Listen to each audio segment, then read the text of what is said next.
Hello, everybody. Welcome to Watches with Dennis. And I'm firing this up a little bit earlier than the scheduled start time to make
Okay, hello everybody. Hopefully I am back. Which I just had the power go out. The UPS kicked in and kept my computer on, but the internet, of course, was not completely wired to that. So, yep, I hear my audio now on the broadcasting. So let me mute myself. Apologies about that.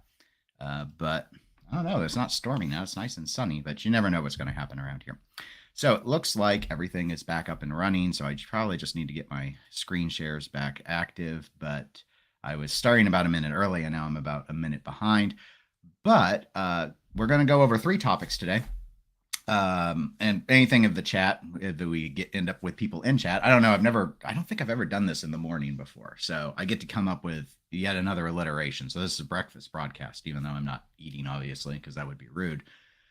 The 3 topics today are there's a Longines watch that came out earlier in the week that I almost did a video on, and then I didn't. And then there was the Mario tag that I did instead. So I just never got around to it. It's the Record Heritage. So we're going to talk about it here on the live stream. Then I had someone reach out to me yesterday and bring up that YEMA, the French watch company, has a Kickstarter out regarding a micro-rotor movement. So I wanted to talk a bit about that. So those are the 2 news items. And then I've pulled the poll results for those that had gone to the community tab or saw it in their app or whatever. I had a poll that I created, I think about like 10 days ago or so, asking which of 4 companies do you all feel has recovered from their missteps?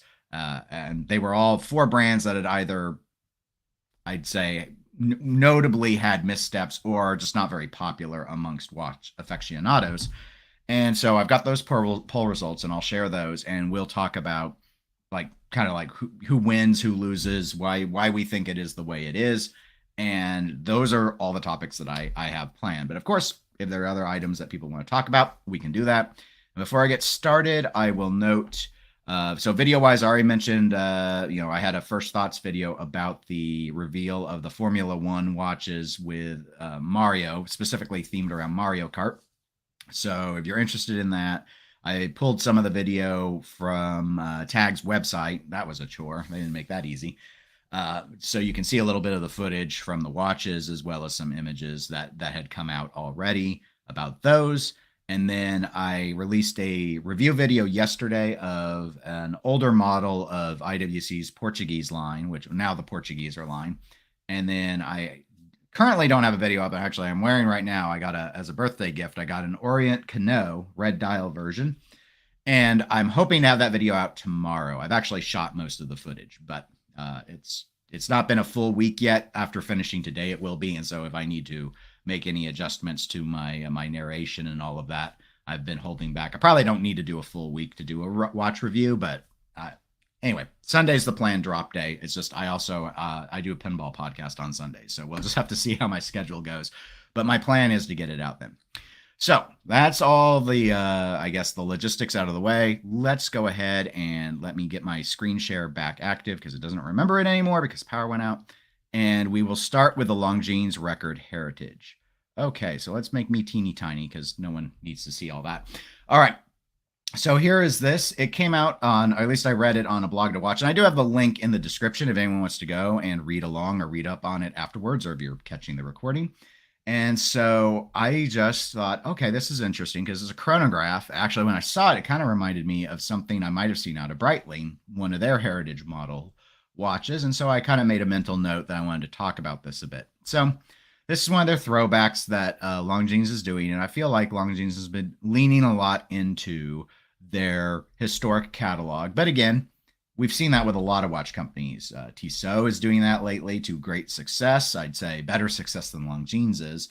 And then obviously Breitling, Tudor, they're all pulling pages out of the playbook, right?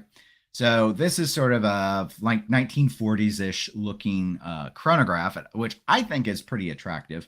And they put a lot into it. So I've never owned a Longines, and every time I hear Longines, I think historic, storied brand, but I always put them in the same category as Tissot.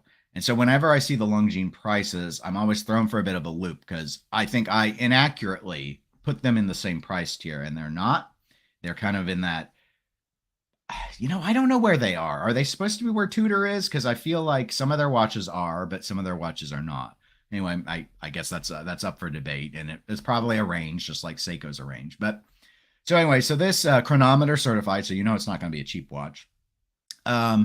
Vintage, I don't know why they said fits into vintage size. Oh, well, I guess they say fits into vintage sizing standards better than some of its competitors. I'm like, okay, well, yeah, but 40 millimeters wide and almost 14 millimeters thick. That is not a vintage watch. So, but nonetheless, that's not a bad size, and it definitely is appropriate for modern era. Only 30 meters of water resistance, so this is not a watch to do any sort of sports activity with, nor is it a watch that looks like it would put up with that sort of abuse. But we do have we got two subdials for the timing. So it looks like we've got center chronograph seconds, and then it goes up to an hour, and then I'm assuming that's or goes up to 30 minutes, excuse me, and I'm assuming this is the running seconds on the watch. Does not use the Valjoux movement. It's using something they call it the L895.4, and I know that's based off of an ETA. In fact, I went through and did some caliber research this morning, and I think the base caliber isn't even a chronograph caliber, but it's not been an unusual one to affix a chronograph module to. So anyway, it doesn't really matter. Obviously, Longines has access to the ETA technology and is allowed to have its own variants kind of spill off of it. So display case back, I see some engine turning here. So mildly machine decorated, some beveling as well on the rotor. Obviously, with the rotor, it's an automatic watch, so it self-winds. And so overall, I just thought, okay, this is an interesting watch. It is attractive in a conservative, traditional way. $3,000 though, and that's the part where I was like, I don't know how well something like this does, and given the space that it's operating in, is it too expensive for? Again, it's not an exciting watch. It's very, very attractive. But I'm wondering if this means that things are going to, like, where are the other chronograph competition obviously when you get like to $1,000 and below, most of your good chronograph choices are going to be quartz because there's just not a lot that you can do. I know Hamilton, for example, though, has a number of chronographs that retail more around $2,000, and you can get them at discount. And they have, like their khaki pilots and stuff, and they're very throwback looks, often Valjoux-based movements, which I don't like Valjoux movements. So I'd be willing to consider this in theory, because I'm assuming it doesn't feel like a Valjoux movement. And that's the issue for me, is not the accuracy of the Valjoux movements. And my understanding is Valjoux movements are very easy and affordable to get serviced. But the unidirectional rotor, they feel very unbalanced to me. So that's why this one kind of called out to me. But anyway, I just thought I'd mention a few things about it because I just thought it was an interesting release. I think Longines is still looking for that. I don't know if I want to say silver bullet, home run. What we'd say, like in video games, is they're looking for their killer app, right? So to me, Longines is in that. They're kind of like Vacheron in a way, which is a weird analogy, I suppose, because Vacheron's a Holy Trinity watch company. But if you think about the Holy Trinity, you got Patek Philippe, and they have the Nautilus, right? That's their killer app. That's the watch. That's the hype watch that all the cool kids want. And then you got the second Holy Trinity company, Audemars Piguet, and they have the Royal Oak, right? That's their killer app. Vacheron doesn't have a killer app. They want the overseas to be the killer app, but it's not. It got popular in the pandemic because you couldn't get Royal Oaks and Nautiluses, but it's just not the same. And that's what I feel like Longines is here, and they're looking, and they're like, Tissot's got the PRX, and that's their killer app, and they're selling them by the truckload. And Tudor on the higher end of the scale. They got their Black Bay line, and now maybe arguably their Pelagos line, and it's like that's their killer app, and they're selling them by the truckload. And Longines doesn't get no truckloads, right? They've been trying to find something like, I mean, they've had their sector dials. They're really going with that kind of 40s, 50s inspired looking watches, and I just think they're just still not clicking. I don't know if it's the price or what, but that's kind of where I think they are. They're trying to find their footing and find out a watch that's going to resonate really, really well. I don't think that's it, though. I think it looks really nice. But I think the price is probably off-putting. So Kevin has commented, "We are supposed to start our dry season today here in Florida. It will not, it will not happen today. It has been tough for me to work this summer." Yes, we are. Well, I'm in Kansas, and so we are currently in our summers are our dry season normally, and ours wasn't, at least in the east. I'm in eastern Kansas, and so in eastern Kansas has more moisture than western Kansas. It has to do with how the cloud cover comes over the Rocky Mountains from Colorado, and so however it like kind of dips, it's weird. So anyway, western Kansas can be very, very, very dry. They depend a lot on groundwater, and here in eastern Kansas we have a lot of surface water, and we also get a lot of rain comparatively, but we're not a wet state like Florida is a wet state. So all I'm saying is, like, in terms of weather, we're just finally supposed to be getting our cooler season. We're not in any sort of extreme weather period. The fall normally sees some rain. We had rain this last week. It wasn't much. It's fine. The grass is finally dying as it normally would. I normally stop mowing after the end of September. So I mowed last weekend, a week ago, actually. And that should be the last time I need to mow until April or the very end of March, depending on how the weather goes. But Kansas doesn't get a lot of extreme weather other than tornadoes, but tornado season's in the spring. So we don't normally see aggressive weather until March. March, April, May are our worst months. So that's why I get to look at watches, is because there's not much else to do. And part of the reason I'm doing the live stream today on the weekend in the morning is I have work. My work is office oriented, and I've got conferences coming up. So I actually will be out, not very far. I'm still in town, like it's day trip stuff, but I've got conferences this next week. So I've been trying to get all my video stuff ready by the end of tomorrow, which is why I'm planning to drop the Orient review tomorrow, because Monday, Tuesday, Wednesday is going to be a mess, and I won't be able to do it. Speaking of a mess, let us move on to Kickstarter. So this is the second news topic I wanted to discuss. YEMA, so French manufacturer. I'd say maybe the only famous French manufacturer in this day and age. I'm not sure if that's true or not. There's Paraquo, I'm probably missaying that, I've been interested in, but they don't seem to sell stateside. Excuse me a moment. But I've been very familiar with YEMA as a company. I've never owned one. And so someone else, not into watches broadly speaking, sent me this link yesterday and said, what do I think about this? And I think they were really interested in it. And I read through it, and I was like, I don't know. So let's walk through it. So YEMA is getting ready to launch a Kickstarter for a limited edition watch, but they're not yet showing the watch. So that was the first thing I was looking at. I was like, where's the watch? Because everything here is about the movement, right? So the thing is that they're in the process of developing or they claim they have already developed. They're in the process of getting ready to produce this micro-rotor movement, right?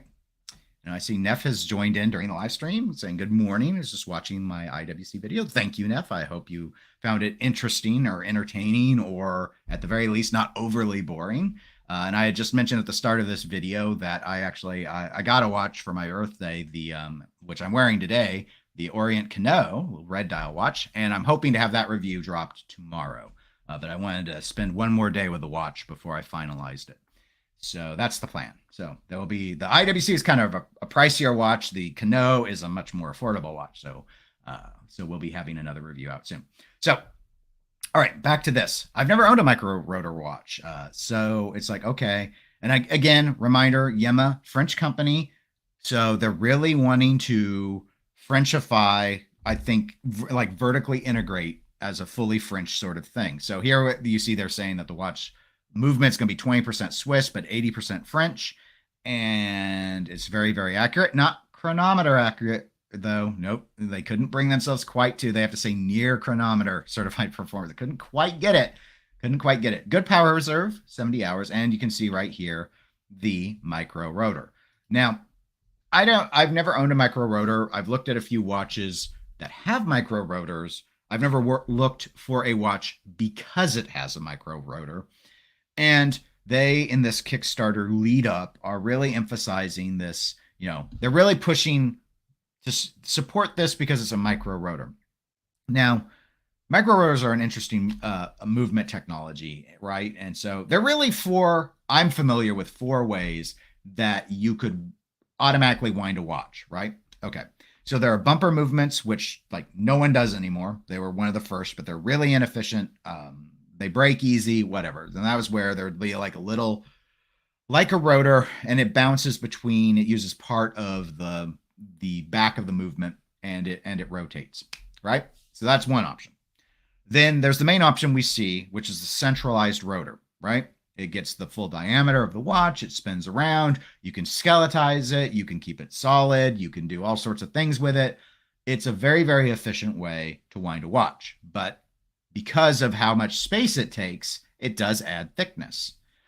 Then there's the third version, which I'm not as familiar with, but there are some that are kind of hidden. Some of the higher end watches will do this, where they'll use the very edge, just the edge of the perimeter of the diameter of the movement, and they stick it there. That lets you fully experience the movement because that's out of the way. It's just riding the edge. However, I don't think that really helps on the thinness of the watch. So it's just a fancier way to give you more eye space, I guess, and keep the rotor out of the way. So that's an option. And then there's the micro rotor, which, as Neff has noted in the chat, because he says he has the pole router, which a very, very famous watch that I have heard of. I did not know that it had micro rotor, or that they had some that had micro rotors.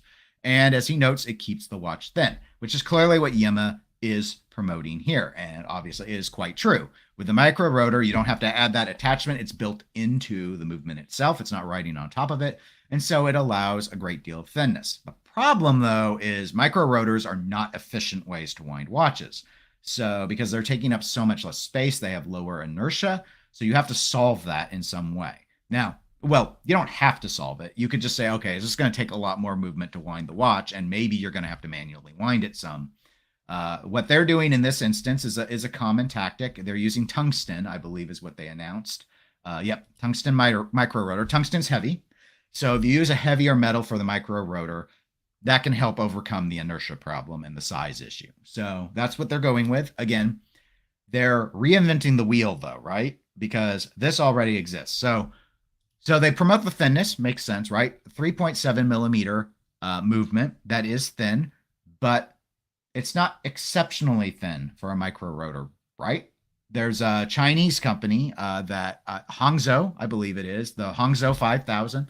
They have a couple versions, and it's an inexpensive movement. The Hangzhou 5000B, I believe, I can't remember the name of the watch company that uses it, but I looked it up. They sell a watch that's micro-rotored for about $340 US. Is YEMA going to come in that cheap? Surely not. YEMA, what is their price tier? From what I remember, because they sell like the Superman diver and stuff, right? I kind of view them as a company that's like in the $700 to $1,200 range normally, but this is a new technology for them. So is this going to come in at more? I don't know. We still don't know what the price of the watch is yet. So I'm being a little presumptuous even covering this, but they do have the page up, so we're going to talk about it. And incidentally, I do have the link to the page in the description of the video. So if you want to go and follow the Kickstarter along, those that you might be able to make it out here, it's just kickstarter.yema.com. But so 3.7 millimeters. That Hangzhou 5000A. So the $340 watch uses the B variant, which I don't know what the changes were, but the A variant is 3.95 millimeters. So it's 0.25 millimeters thicker, and it's a cheap movement. It's a really cheap movement. My my whining, circular point here being that, okay, yes, 3.7 millimeters, ultra thin, but it's not taken a lot of sophistication for other companies to get basically the same size movement with a micro rotor. So again, they're kind of reinventing the wheel. They're not cutting, there's no cutting edge here for them to, like, for someone like me. I sit there and I go, why are you in-housing this when it already exists? And I mean, the 70-hour power reserve, great. But again, we have lots of long power reserve watches. I I think they're doing it only because they want to it's to say that it's in-house, right? Because that's what this hobby has turned into lately is we got to have in-house. The only way we'll be respected is if we're in-house, right? I do disagree with this statement about the elegant finishing and decoration. This is not an ugly movement, but most movements are not ugly, really. They're just plain. So what they're doing is they're just satin polishing / microblasting these plates. And they're like using it almost reminds me of powder coat, like powder coating it in 3 different colors, and saying that that's decorative. And I guess, it's different than just looking at plain, like unpolished steel. Like if you popped open an Orient watch or a Vostok and looked at their plain Jane movement. But I mean, it still looks industrial to me. So that's the part where I'm not sure. And I do see Neff says he thinks there's good beveling on the bridges. I didn't really detect a lot of beveling. I couldn't really see any. I zoomed in too much. Sorry, guys. I just see the coating and the colors. And maybe polished screw heads. I see that. But I didn't see any.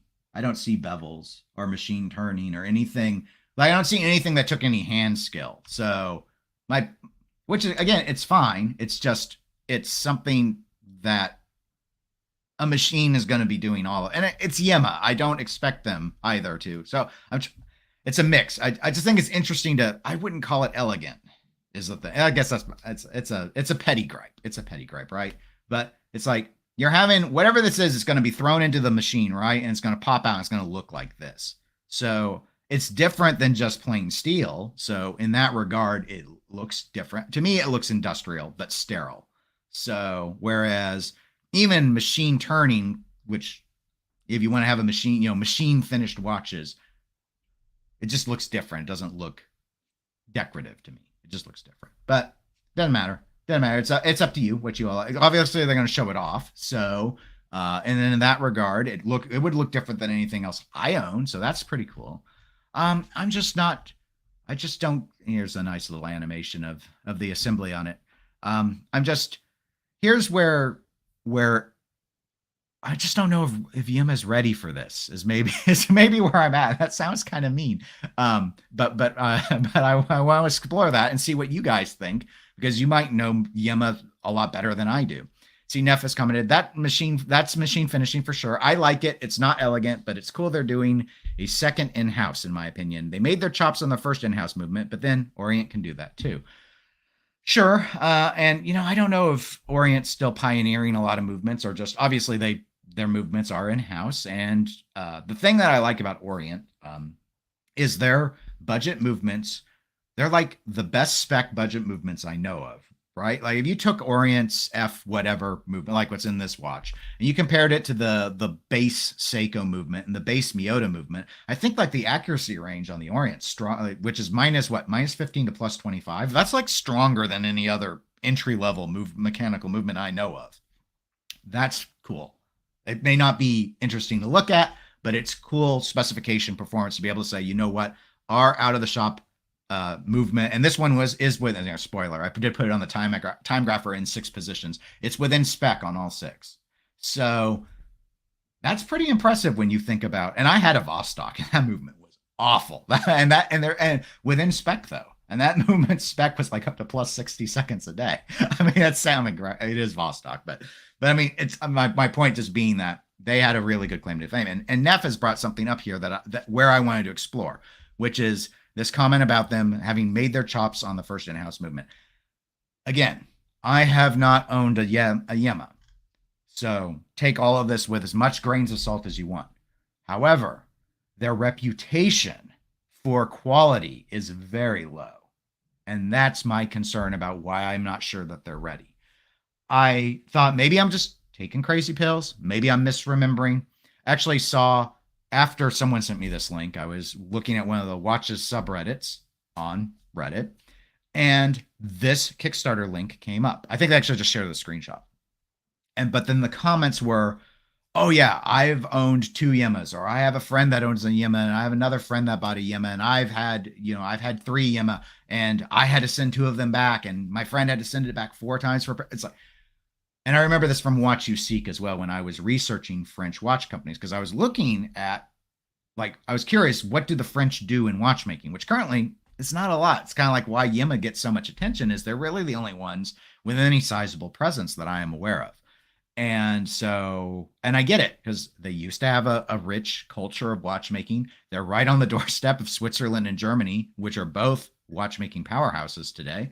And so I get why they want to do it, and why they want it to be in-house, and why they want to develop all this. But YEMA, and their designs are nice, right? They got like the Superman and stuff are really nice looking watches. So again, I've looked at them, but I've not looked at, because they're also a lot of, I mean, I'm not a big dive watch person, and there are a lot of dive watches I like when I like that have a similar style. So it's not been an area I've wanted to go in myself, but reading on people who are buying them, the QC stuff was cropping up all over Watch You Seek back in the day when I was pulling up YEMA, doing my French watchmaking research. And I was just like, there's a lot of QC, like they got more QC complaints than Zodiac, which, and I've had a Zodiac and I had QC issues with them, mostly aesthetic, not needing a lot of not needing warranty work. But yeah, that was what most of that Reddit thread. I wish I should have pulled it so I could have dropped it in the show. I keep wanting to say show notes. It's my podcasting bias, in the description. But that's where I'm having a pause here. Is okay. It's interesting.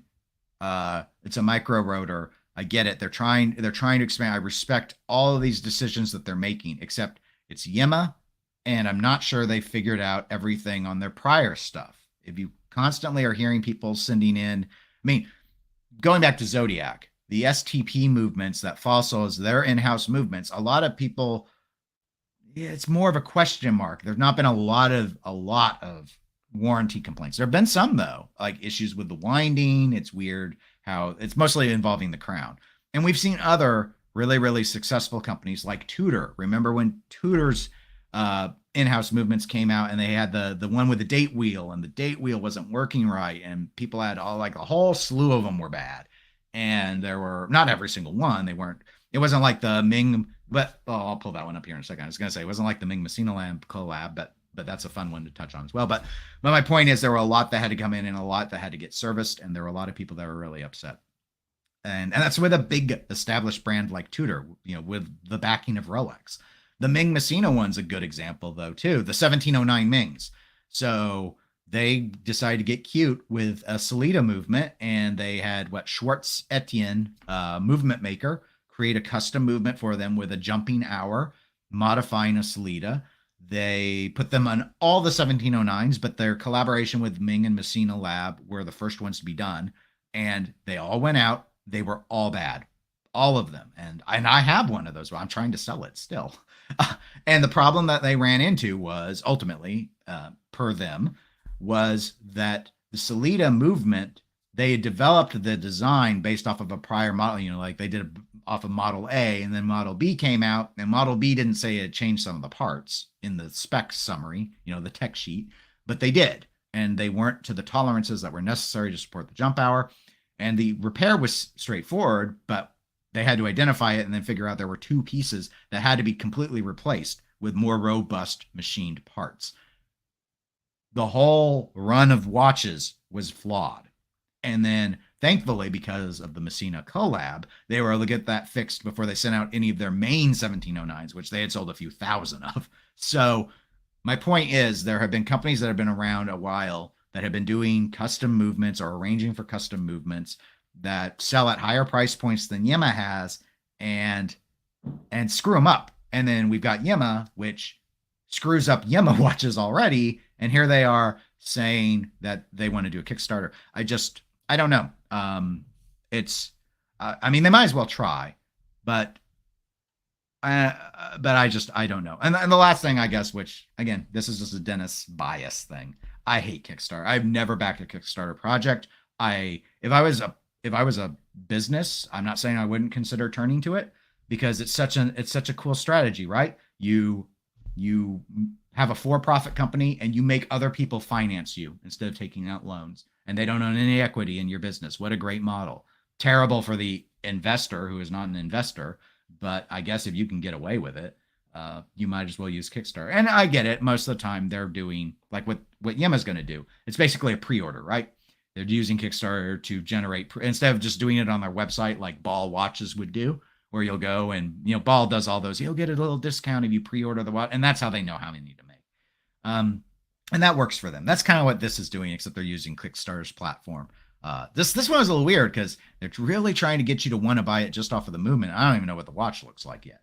So anyway, I mean, it's an interesting idea. I think there's not a lot of attention paid to micro-rotors, broadly speaking. So in that regard, their decision to go ahead and focus on doing that and saying that's the big change up, rather than just emphasizing power reserve or emphasizing that they're adding some other like a complication. I think that's pretty clever. So kudos on that. So those were the only two news items I wanted to talk about on this broadcast, this live stream. So let me go ahead. I have to reconfigure my screen share because we're going to do one last thing. I've had a poll running. So I think it's been up about 10 days or so, somewhere between like 10 days and 2 weeks. And that is regarding missteps of companies. Missteps. I gave you 4 brands: Breitling, Hublot, Panerai, and Tag. All of them have had issues. Either they've had missteps, or arguably some of them, like their whole corporate philosophy is a misstep. So basically, I took 4 companies that have been tarnished in some capacity in the eyes of watch aficionados. So given that, I wanted to explore, all right, well, what do you all think is the one that's recovered the most? Like, have they taken steps? Because not all of them arguably have, at least to my knowledge. Have they taken steps to win you over? Like, which ones are, I phrased it very positively, like which ones are better now? Which ones are okay?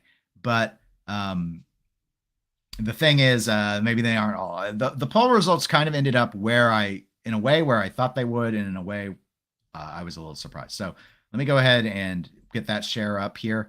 And I do see Neff has followed up in the comments, so I touch on that regarding our last discussion, saying, yeah, you didn't do Kickstarter or Ming because of that. I'm not in the habit of giving out interest-free business loans unless you consider a discount interest, which is a fair point. The Ming and my Messina Lab example was they emailed me because it was all a mess. I have videos on it, but there wasn't a long wait on the Messina collabs. I think I had to wait like 30 to 60 days. It was 1 to 2 month period. So that one wasn't bad. I know Ming normally operates on a model of order now and you get it in a year. And no, I don't agree with their business model at all. But I'm familiar with it because we see this in pinball too. And I don't pre-order in pinball either. But there have been companies that sometimes have had one in stock that rely on pre-orders, and when I don't have to wait a long time, I've bought. So it just depends. So here we go. Here's the poll. So you can see the language I used up at the top. We had 126 votes, so pretty good response rate for my channel at least. And so you see Breitling was the one that's seen as the most recovered, and Hublot and Panerai were kind of tied. And so the order basically is where I thought it would be. Like, I expected Breitling to win this, and I expected Tag to come in second. And then I think what I thought was actually that Hublot would be quite a bit lower than Panerai. I didn't expect them to be the same. I thought maybe it would still be under 10%, but Hublot would be like 2%, and Panerai would be the balance, 8% or whatnot. So that part's a little surprising, but the overall structural order of this, I think, makes a lot of sense. And hi BJ, welcome to this morning live stream. I decided to do something a little different, which no one seems to be awake, which is fine. People can watch the recording if they absolutely care. But so exploring this, I was going to go in reverse order because talking about the one that's recovered from the most would make sense to start with the ones that haven't, I think, and then end on the ones that have done the best. So I'll go ahead and start with Hublot, even though them and Panerai are tied in the poll because, I mean, I got to start somewhere. So, in the case of Hublot, I'm not aware of them. I think if you were to ask a watch person, and those of you who are on live, you can share your thoughts in the chat. My response would be, it doesn't feel like Hublot has done anything to recover from them. I think their misstep is their entire design philosophy is just objectionable to a lot of collectors. And they haven't really changed that. And so they haven't recovered from their missteps because their whole approach is the misstep. Does that make sense? So, like, what do people dislike about Hublot? That they're big and blingy and overpriced. I'm just throwing out things I've heard. And so, are they still big? By and large, yeah. Are they still kind of blingy looking? Yeah. They still like emphasize all this weird exotic material, like let's make a watch out of concrete. And are they still expensive? Yeah.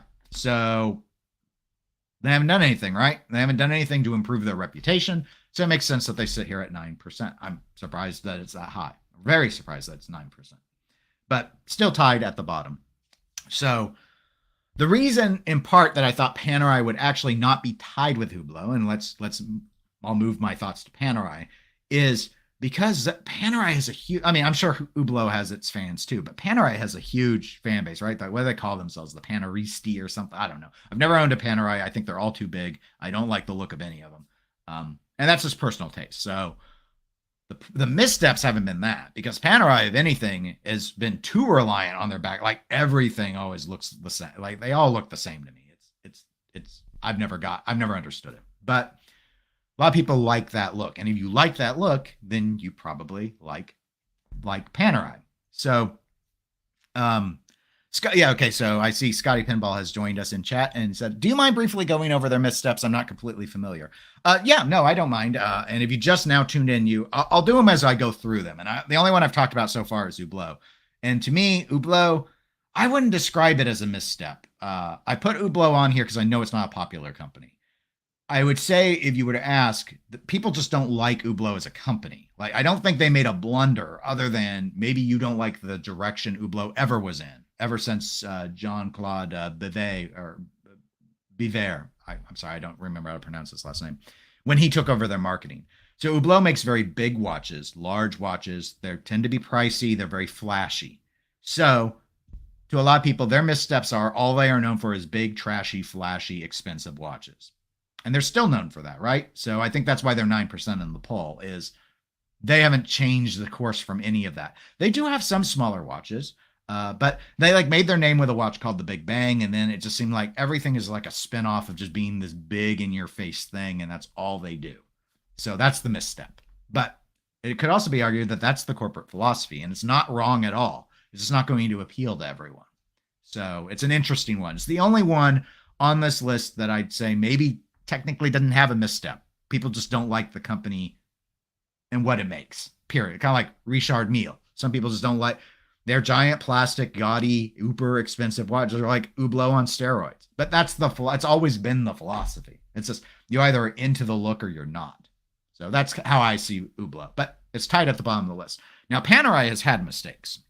So, and I wasn't surprised that Panerai was low, because I don't think they've learned their lesson yet, is the thing. So Panerai's biggest blunders, setting aside, okay, they haven't evolved the look of their watches at all. They've just been selling the same thing over and over. Panerai was one of those companies, the more recent one, we're going to get to another one here that had a similar problem, where they took base movements like an ETA movement and called it in-house. And that is a surefire way to torch the support of watch collectors, is to claim you have something in-house and it's not. And this wasn't all that long ago. It was within a decade. And as I recall, Panerai had a movement. It came out. They were describing it as in-house or in-house developed or something. They had language that made people feel that Panerai was claiming they made the watch movement. And then the photos came out. In fact, the photos of the movement were in some of the articles that were talking about how it was this in-house developed movement. And you could see the ETA branding on them, because they stamped the movement. So they say ETA on them. There's this language showing that this is an eBosch movement in part. Maybe it was modified, but this movement came from someone else. It didn't come from the factory at Panerai. And hello, Obese Tuna. Welcome to the live stream. So that really, that was a misstep. Now, that wasn't the most recent thing. And then, Panerai came out and explained why they said what they said. And a lot of people didn't buy it, didn't like it, didn't agree with it, whatever, right? It was a few years ago. And so then moving forward, more recently, they have a watch where they changed the movement. So there was someone, I can't remember which model it was. I should have done better research, but hey, it's breakfast broadcast, and we're all tired. And they had a movement that I believe was decorated, and now the watch sells for maybe more money, not less.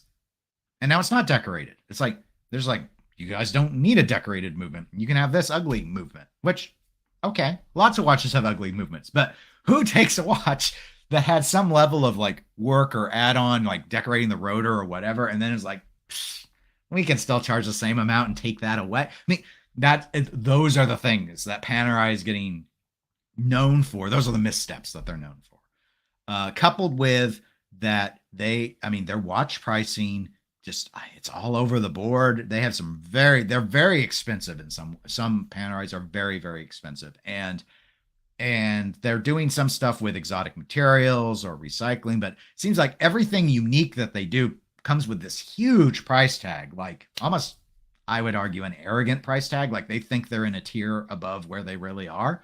And for a company that was known for one thing, dive watches, it's kind of odd. So Panerai sort of all over the place with their decision making. It feels like they're giving you less and charging you more than they used to.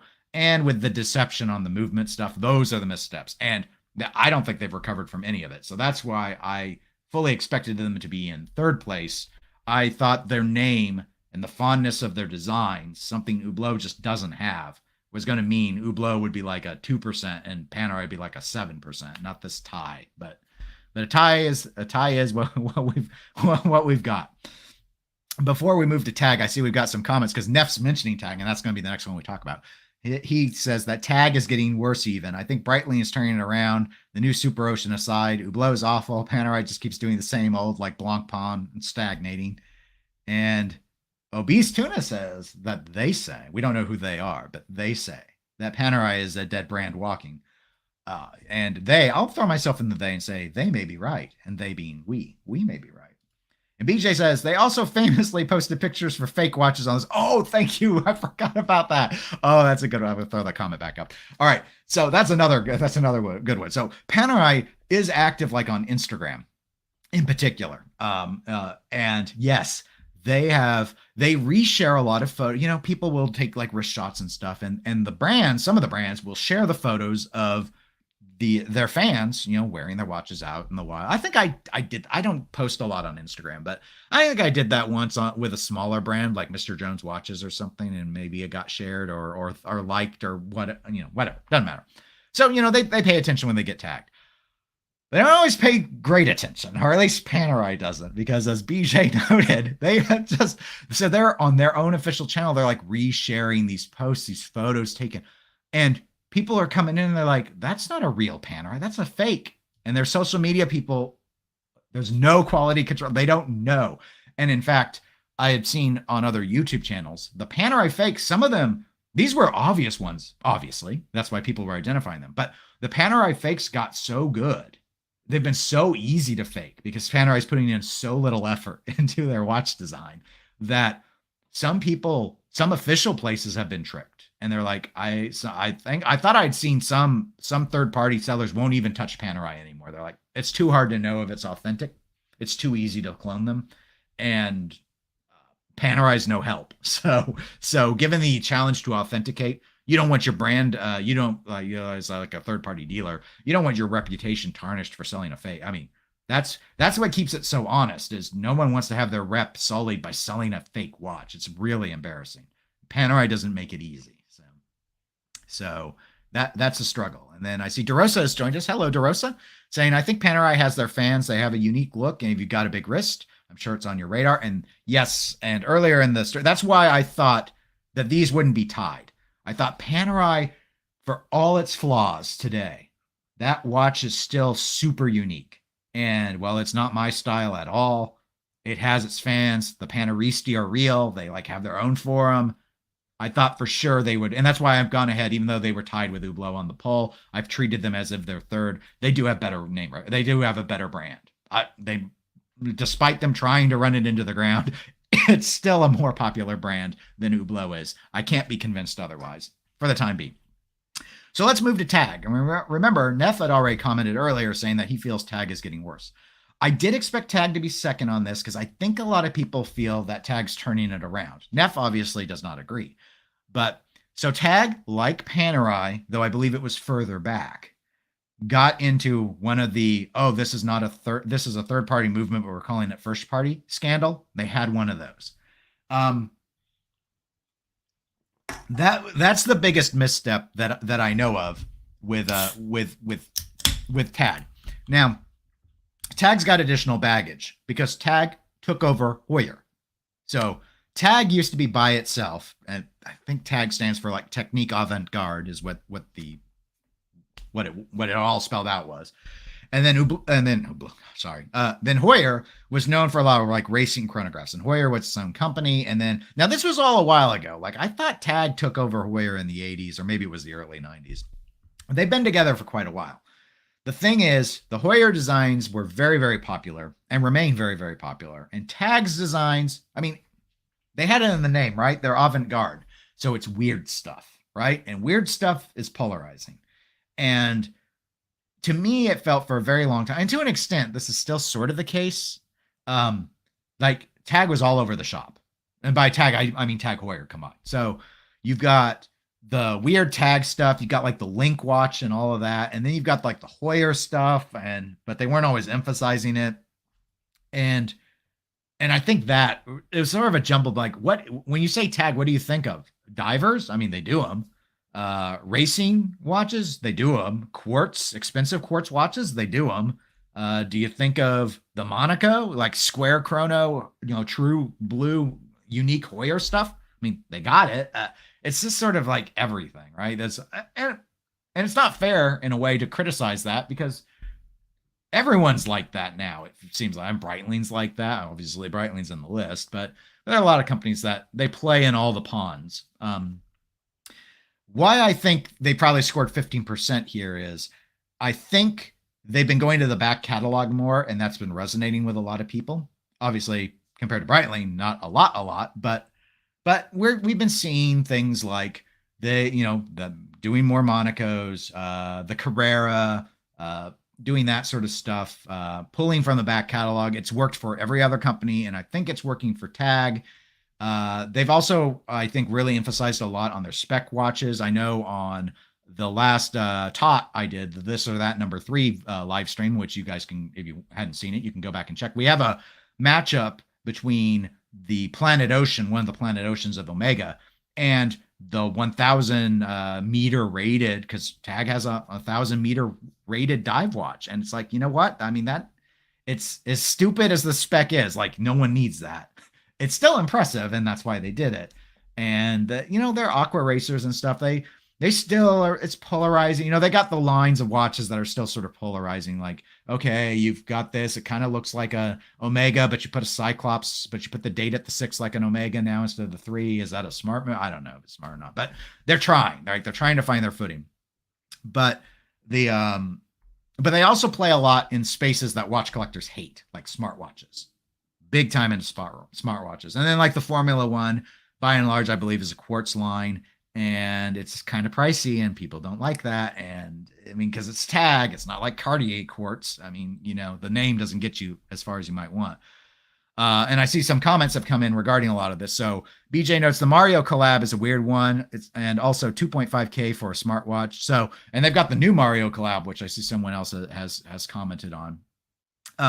And I just did a video on that a few days ago, a first look video, which has some of the trailer video that Tag put out. If you want to see some of the, obviously it's rendered, but if you want to take a look at some of that. So now actually Neff noted that. So Tag released the Mario Kart Tourbillon recently, smartwatch before that. It's being run by the third richest man in the world's son, so I don't see much hope for the future. And that's so okay. And it all depends. See, they still are all over the place, right? Obviously. So they released a Super Mario smartwatch. It did sell out day one, so the watch was successful. The Mario watches, at least the non-tourbillon one, goes on sale on the 20th. You can go to their website if you're interested. They're making 3,000 of those. They're going to make 250 of the tourbillons. It's a smart move. Those are going to sell out.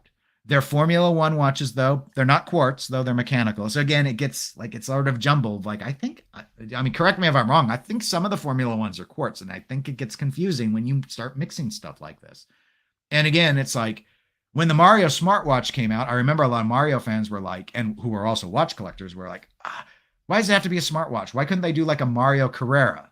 And like, okay, well, now they're doing a Mario Formula One, but it's Mario Kart. So, okay, I get it. Mario Kart's a racing game. Formula One's a racing chrono. Totally understand it. So, and I think it looks attractive. And I don't think Tag is going to get like the Audemars Piguet blowback for Black Panther. Like Tag isn't that cool of a brand, right? It's okay for them to do collabs. I don't think they're going to get trashed like a Holy Trinity company for doing a collab. Granted, it's not going to be as accepted to the same degree as Seiko and Street Fighter because, Seiko can do whatever they want, or Citizen and Star Wars. Certain brands get away with it easier than others. But again, they're kind of all over the place on that. And then, as Neff noted about the third richest man's world's son, all right, a good case in point. One of my lower rated videos, actually, because there are a lot of NFT fans out there, but they made an NFT smartwatch.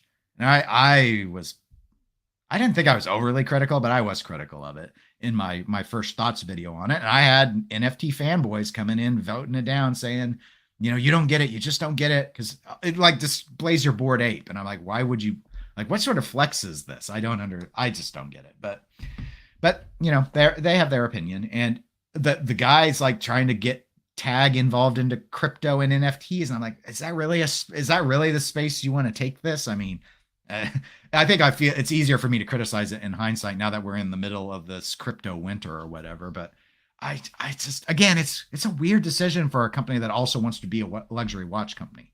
But I mean, that said, like Obese Tuna noted, his son has a Tag dive watch and the quality's good. And I've heard good things about the quality, and that's where I think why we see this 15%. Like some people feel, okay, maybe they are still all over the shop, but they aren't lying about movements anymore. And the design decisions they've taken for a lot of their classic lines are resonating with people. So I think that's where some of it's coming from, and why they ended up second on our list. Neff notes that they do make some nice watches. It's just the brand as a whole is going in the worst possible direction. And DeRosa says they should probably split the line, move all the classic stuff to be branded under Heuer, and make them in sizes such as 39 millimeter, and then they can do different things under Tag. Yeah.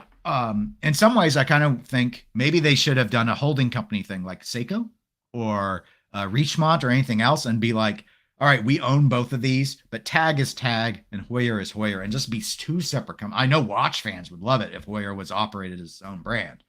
I mean, people may criticize Zodiac concerns with Fossil owning Zodiac, but by all accounts, Zodiac gets to do its own design stuff under Fossil. Like, they're their own thing.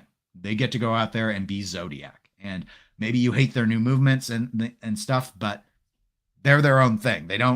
You handle a Zodiac and you don't feel like you're handling a Fossil watch.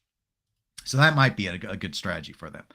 Neftos, they do have a great head of watchmaking, Carol Fostier Casapi, which I'm sure I missaid every single one of those names. She is an incredible watchmaker, so the potential is there. They got the funds to do it. They got the smarts to do it. They've got the capabilities to build, and they've got, with the public at large, they actually have, because they used to take out all, advertise in every movie under the sun, even like Resident Evil movies. Like they've got name recognition, right? When you ask someone to name a luxury watch, the first thing they're going to say is Rolex. But after that, it's up in the air. And I think Tag and Cartier are like names that a lot of common folk know. So, I mean, they got stuff going for them that others don't. So let's jump to Breitling. So this is the one that won. Which is the one that's recovered the most? I put that all caps for two reasons. One, I didn't want anyone to think I was claiming that any of these companies had fully recovered from any missteps that they made. And second, the idea is everyone can always still improve more, no matter what. So Also, I need to emphasize for people not to pick which one they thought was the worst. So that's the other reason I had to really say, spell it out. I need to know which one you think is doing the best job of these four. So Breitling would be my pick. Obviously, it was the vast majority. 2/3 of the voters picked it out of this 126 votes when I pulled the snapshot. And I don't think it's too shocking why. Breitling, I would argue, maybe had the least severe missteps of any of these. I wasn't aware of any kind of criticism that they lied about the sort of movements they're using. I know they've been criticized. They still are criticized, for using a lot of sort of ETA movements in fairly expensive watches. But they also do in-house, very well respected chronographs, all of that sort of thing lately going for them. I'd say where I was aware of Breitling's biggest missteps is they really went in the 2000s down the path of the bling watch. So kind of like the Hublot philosophy, but their watches just got larger, arguably more garish. Some people really loved them, but it just they just got known for being like huge, flashy watches, and that ended up not being the direction that was bringing them a lot of success. Also, Breitling made a lot of watches. So I think it used to be well known that if you wanted to find a Breitling, going secondhand was a great way to save a ton of money. Not even necessarily, and by secondhand, I don't mean used, like going gray and getting unworn, tags still on there, Breitlings. And in fact, when the new CEO took over, I remember initially there was a lot of concern and criticism because I think when he came in, they just dumped like all the old stock on the gray market. They're just like, get rid of it. Just get rid of all of this, liquidate it, pennies on the dollar. We got to bring in our new lines of watches. But those new lines, by and large, have gone over a lot better than the old blingy watches. Arguably, Super Ocean aside. The new Super Ocean, I know, is very polarizing for a lot of people in particular.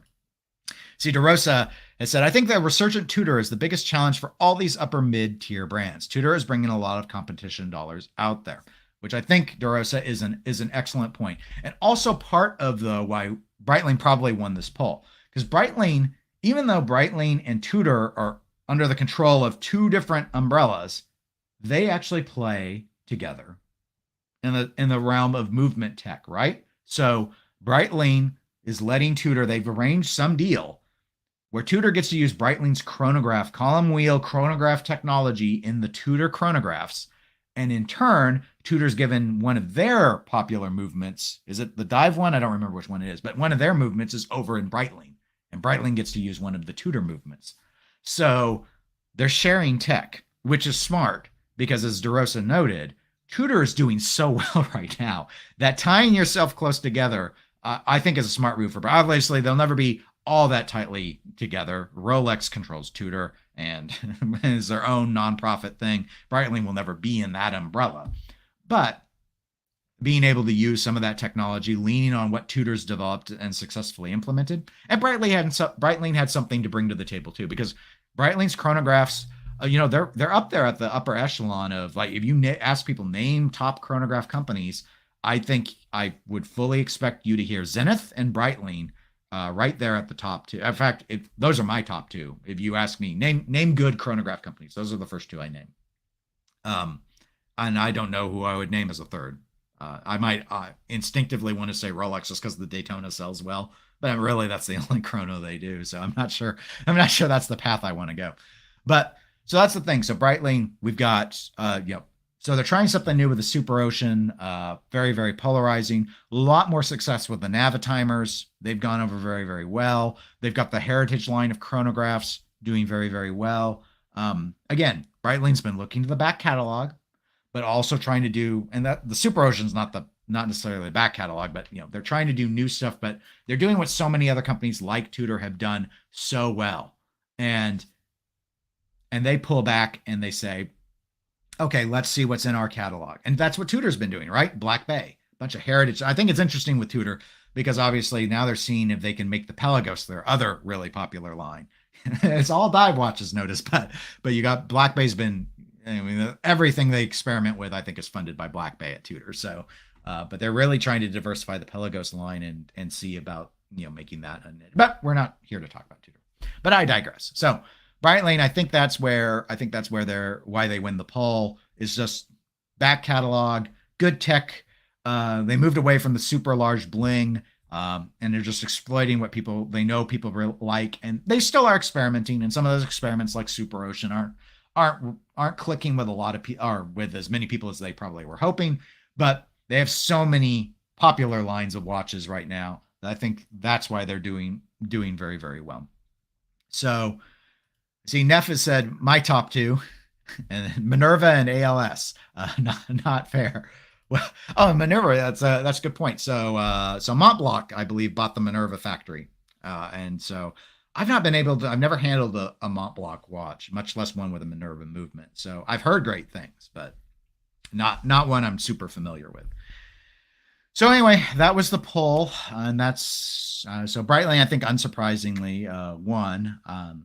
In fact, nothing on the results surprised me except Panerai and Hublot being right tied at third instead of Hublot just being absolutely buried. But I still thought Panerai would be under 10%.